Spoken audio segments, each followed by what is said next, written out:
हो आषाढाची लागली चाहुल आभाळी, चंदनाचा टिळा कसा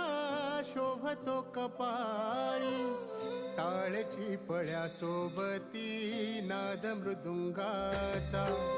सारे वार करी गाती अभंग वारीचा, ध्यास लाग